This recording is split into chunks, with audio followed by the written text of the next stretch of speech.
Ladies and gentlemen, welcome back. I'm sorry, Twitch people. I'm sorry, but I gotta break this up for content for YouTube, and redoing my intro helps me find where to start again. Ladies and gentlemen over on YouTube, welcome back. Let's see what this next bit is. We've got quite a bit to go. Now we are cooking another set of absolutely awesome releases and some really insightful stuff from the studios on what's to come too. Very exciting stuff. Now, time for a little teaser and another reveal. Alrighty. Bloop. Hopefully this isn't another one of them talking. Oh. Yeah, I'm gonna get content ID claimed on this too. A mechanic is symbol of doom. I thought a dude was gonna talk. Get your cogs. I could have muted that. Oh well. Well, Alex, I may be no law master, but I'm pretty sure I could put two and two together based on what we've just seen. Or maybe that should be 1 and 0 because it's binary. Indeed, there were some fantastic clues there, including one big red one. Yeah, and of course, if you reckon you know what it is yourself, why not join us on social media and tell us what you reckon it is? Head over to Warhammer Community for all of the details, and don't go anywhere. We've got some more fantastic reveals coming. Well, alrighty. That was it. Whoa! Some dwarves already. Grudges will be settled. Dwarves! More dwarves! And helicopters, Apache helicopters, and whatever the heck that thing is. Oh, that guy's dead. That's really cool looking. And it's an axe thrower. Alright. Bugsman's Brew. Are they bringing back some old models for the old world? I bet that's what this is. Yeah, she's got some old looking dwarves. Some old berserkers. Alrighty. That's a good model. I like that model. That's a cool model. This dude here. Alrighty. Warhammer. The old world. Old world stuff. Forge your own path. Find out more. So, we've just seen a fantastic video showing off some beautiful models for the Dwarven Mountain Holds. So these guys are getting some attention now in the old world. Thank you guys for joining me. Can you tell us a little bit more about the Dwarven Mountain Holds and how they play? So what we've seen is a whole bunch of classic miniatures that are going to be coming back to the range. I know a lot of Warhammer players are very excited to see some of these miniatures come back, but we've also just had a very gentle teaser of some of the new stuff that might be coming alongside some of the other bits and bobs we've got going on with the Dwarven Mountain Holds. Brilliant. So we saw warriors, longbeards. Yeah, we saw some thunderers and quarrelers. We saw warriors. We saw longbeards. The other things that we've seen in there, we've seen some of the Slayer units. We've seen our Goblin Hewer returning. We've seen our Doomseekers coming back, and championing the Slayers. We've also seen a brand new miniature that I imagine we'll dive into in a little bit. We also saw some range there with the cannons, and just in that last shot there with the whole army, we saw the Anvil of Doom in the background. Yes, yeah.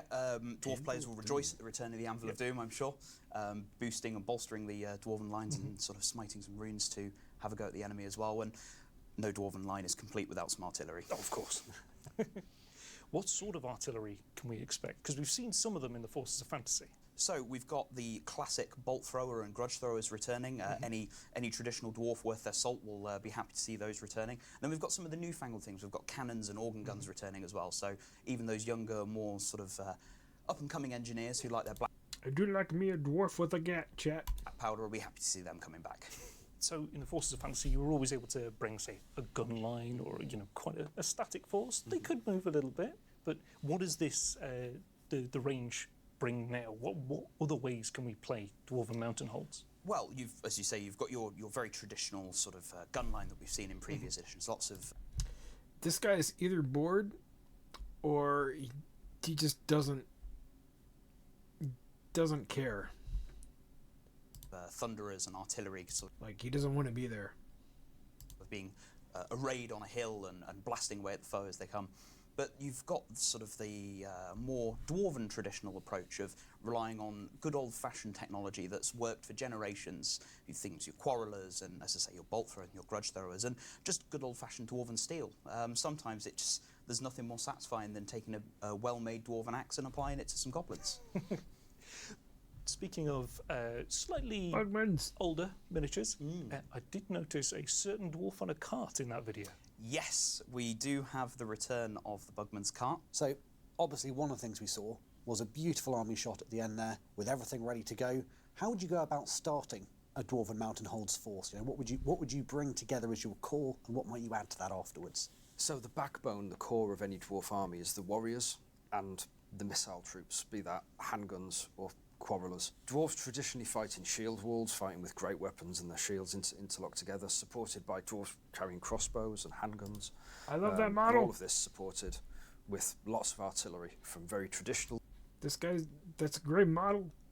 dwarf artillery pieces like the bolt throwers, the grudge throwers, more modern war machines such as cannons and flame cannons, and less honourable war machines such as the Goblin Hewer. So this is the Goblin Hewer, I see. All of this capped off and supported by airborne cavalry in the form of gyro So this is probably going to be all resin, sadly.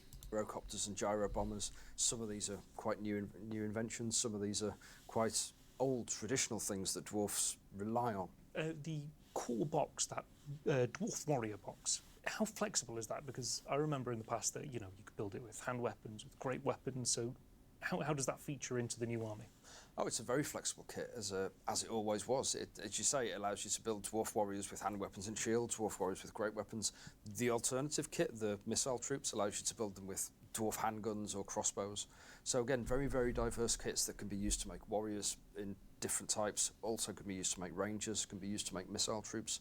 Lots and lots of variety from just a few kits. So these are the dual kits that are returning, the hammerers and longbeards, and the iron breakers and iron drakes. Yeah, these are the kits that represent the more elite parts of your army, the hammerers being the Thanes and the King's personal bodyguard, the Longbeards being the older, more seasoned dwarfs who grumble their way through a battle but are not very afraid of anything. The solid backbone of the army, the dwarfs who the young beardlings look to for leadership and inspiration. You know, when protecting a king, we can't not mention that gorgeous new miniature. We've got a king on 3 Dwarven warriors. So this is a new miniature here. Again, this is probably going to be resin, because a lot of the Bretonnian models, I had to think of the name, those were all resin. On a big old shield being majority of them carried were. around. What's it like working with that kit? The new Dwarf King with shield bearers, it's a stunning kit. Allows you to make a Dwarf King with shield bearers and an alternate Dwarf King or Thane on foot. The astute watchers will have noticed that the shield is now borne aloft by 3 dwarfs, not 2, making it a far more large and impressive kit that takes up the space of 4 models within a unit, and looks absolutely amazing when ranked up amongst the hammerers, amongst their personal bodyguard. This is a kit that comes with a couple of different build options. You can have the Dwarf King with a hand weapon and shield being borne aloft, and a Thane on foot with a great weapon, or vice versa. You can change the components up and I would have liked to build it see that, chat. in a couple of different ways. So obviously the setting of the old world is several hundred years before the reign of Karl Franz. Are there any returning characters we might expect, as dwarves are quite a long-lived race? So I can imagine there might be some people or names that we can recognise that are still alive, now and later on. Yeah, absolutely. As you say, dwarfs are quite long-lived. So there's definitely going to be a few names that people will recognise from the old days of Warhammer Fantasy Battle. One character who I believe we saw there in the video was Ungrim Ironfist, and in our time period, he is the king of the Slayerhold. And what we get to look at him now as a younger, more vibrant, more active dwarf. And he's not the only one. There's going to be a couple of other characters whose names will definitely be recognised. Certainly taller. He's certainly taller. So we've seen some brilliant older models coming back and a couple of glimpses at some fantastic new ones. Thank you very much for showing us everything and for telling us all about them. Dan, Jonathan, thank you for joining us. Our pleasure. For those of you watching at home, there's some more fantastic reveals coming up, so don't go anywhere.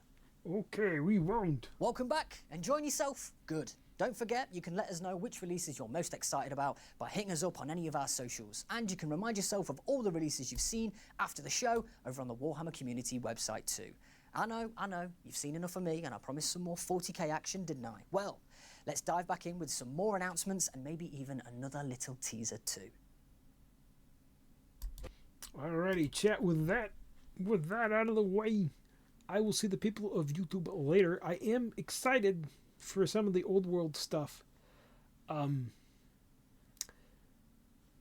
I'm disappointed though, because I don't think they're bringing in the Skaven or some of like the vampire counts or anything like that, which were the factions that I was mostly interested in for the old world. But it is what it is. The people over on YouTube, to